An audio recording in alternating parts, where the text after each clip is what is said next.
in today's Army? Raise your hand. Nobody, right? Well, we're still going to demonstrate it for you. But I want you to please pay close attention. You got a hose? O'Neal? Please pay close attention. No, Inside. Inside, you got a hose? No.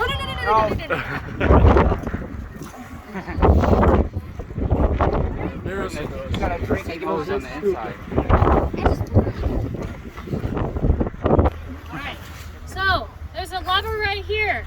When you flip up the lever, it takes the drinking tube, rotates it from the cheek to the front of your mouth. Make sense? Okay? Canteen. You'll get this black canteen cover. This is for NBC. Okay?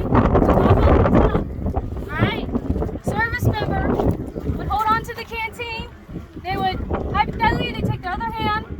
They're going to press the clip down in to the canteen. Make sense? Then you're going to suck on the tube. You're going to turn the canteen upside down. While we wait. We hydrate. I'll put that shit on a cracker, dude. Make sense? And then how do you clear it inside, Jones? Oh, just blow into the lines. And then just blow it into the lines to get the water out. Service member would pop this off. They would take the lever, close the port, bring the tube to the side of the cheek, and then they could just reattach the tube back into the Holster. Make sense? Pretty straightforward to drink from a canteen, yes? Yeah. Did you drink it? Alright, Sergeant Jones is going to show you how to do it with a camelback.